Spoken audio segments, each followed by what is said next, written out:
బీజేపీలో మామూలు కార్యకర్త నుంచి వెళ్ళి కేంద్ర మంత్రిగా వచ్చిర్రు అనేది నిజం. బట్ ఎట్లా వచ్చిరని నిజాన్ని కూడా మనం మాట్లాడుకోవాలి. తెలంగాణ కోసం కిషన్ రెడ్డి చేసిన పోరాటం గురించి మాట్లాడుకోవాలి.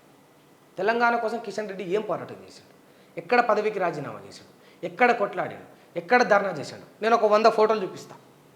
కేసీఆర్ ధర్నా చేసిన ఒక 100 ఫోటోలు చూపిస్తాను. చాలా తక్కువ లీస్ట్ మాట్లాడుతున్నాను నేను.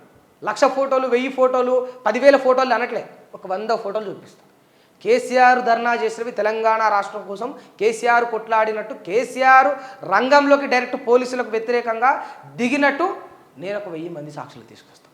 1000 మందిని కళ్ళతోటి చూసిన వాళ్ళను విత్ ఎవిడెన్స్. కిషన్ రెడ్డి గారు మీకు సంబంధించి అట్లా ఒక 100 ఫోటోలు చూపెట్టుండ్రి. మీకు సంబంధించి మీరు ధర్నా చేసినట్టు 1000ల కేసీఆర్ గారు ధర్నా చేసినట్టు, కేసీఆర్ గారు తెలంగాణ కోసం కొట్లాడినట్టు నేను 1000 తీసుకొస్తానని చెప్పిన మీరు కేవలం మీకు ఒక అడిషనల్ ఆఫర్, మీరు ఒక 100 మందిని తీసుకురండి.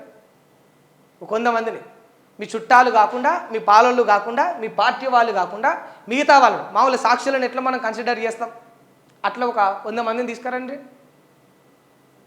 కష్టం అది. ఎందుకంటే యావత్ తెలంగాణ సమాజం చూసింది. నిజంగా పదవుల మీద ఆశ లేకపోతే మీరు పదవికి ఎందుకు రాజీనామా చేయరు? ఈ బిడ్డల కోసం, ఈ ప్రాంతం కోసం, ఈ ప్రాంత ప్రయోజనాల కోసం ఎందుకు మీరు ఉద్యమంలో ఉండరు? పార్టీలకు అతీతంగా నాడు రేవంత్ రెడ్డి సైతం వచ్చిండు కదా, మరి రేవంత్ రెడ్డి కూడా వచ్చిండు కదా, అందరూ కలిసిరు కదా. వద్దన్నాడు, అవునన్నాడు, కాదన్నాడు కూడా చిట్ట చివరికి ఎటు దిక్కు దీవలేక వచ్చి కొట్లాడిండు కదా. మరి మీ పోరాటం ఏమైంది తెలంగాణ ఉద్యమంలో? మనకు ఎమ్మెల్యే పదవి ఉండాలనే ఆశ మీకు లేకపోయి ఉంటే ఆనాడు మీరు రాజీనామా చేసి ఎందుకు కొట్లాడాలి తెలంగాణ బిడ్డల తరపున?